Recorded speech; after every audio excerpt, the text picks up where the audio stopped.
Sugar burn కావాలన్నా, wait burn కావాలన్నా ఈ రకమైన తిన్న తర్వాత 10 నిమిషాలు గ్యాప్ ఇచ్చి ఎవరైనా చేసుకోవచ్చు. మొదలు సాధన మొదలుపెట్టేటప్పుడు మనకు ఎంత వీలవుతుందో అంతే చేసుకొని తర్వాత క్రమేణా పెంచుకుంటూ పోవాలి. నేను చేసేది చూడండి, నేను చేయటం వల్ల కొన్ని రకాల బెనిఫిట్స్ ఉన్నాయి. వెయిట్ లాస్ అయింది, షుగర్ కూడా బర్న్ అయిపోయింది. కాబట్టి ఇది చేసుకుంటే బాగుంటుంది అనేది నా అభిప్రాయం. మీరు ట్రై చేసి చూడండి, మంచిగుంటే వాడుకోండి, లేకపోతే వదిలేయండి. ఇది ఫస్ట్ ఎక్సర్సైజ్.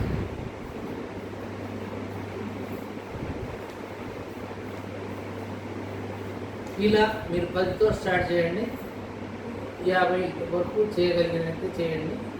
అంతటితో నెక్స్ట్ మోకాళ్ళ నొప్పులు కానీ దేనికి కానీ ఇవ్వండి. 5, 6, 7, 8, 9, 10. థర్డ్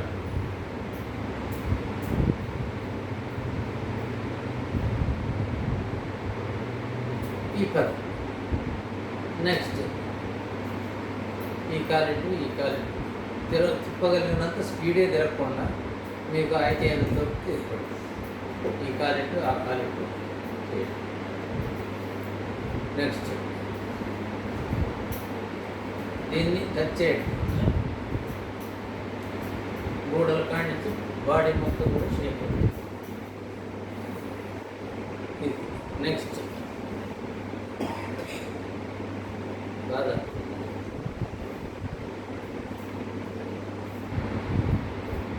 ఈ విధంగా చేయడం పిక్కెలు నరాలు, మోకాళ్ళ నరాలు, తొడలకు దగ్గర నుంచి నడువు దగ్గర దాకా కూడా మంచి రక్త ప్రసరణ జరుగుతుంది.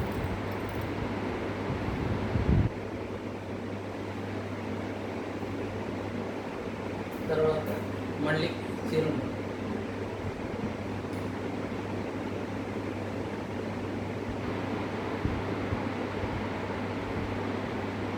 మళ్ళీ వేళ్ళు,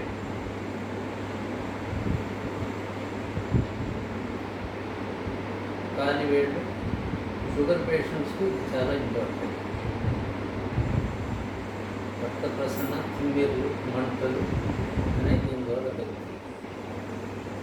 ముందుగా ఢిల్లీ ఉన్న వాళ్ళకు లోయర్ అబ్డామిన్ కలుగుతుంది, తర్వాత అప్పర్ అబ్డామిన్ కూడా కలుగుతుంది.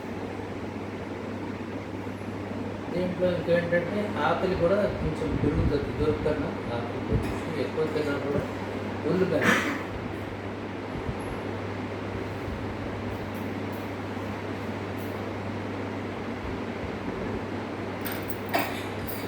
మళ్ళీ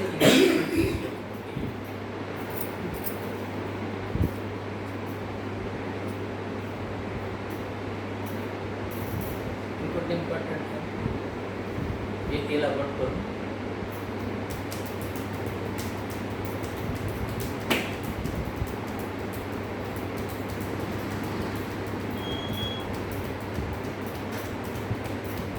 ఈ 50 కానీ మన ఓపిక.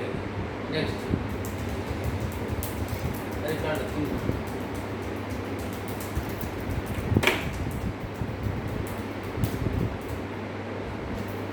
ఇది మనం రిపీట్ చేసుకోవచ్చు. 5 నుంచి మొదలు 3 నిమిషాలు చేయండి. తర్వాత 5 నేను 10 చేస్తున్నా, ఒకసారి 20 కూడా చేశాను.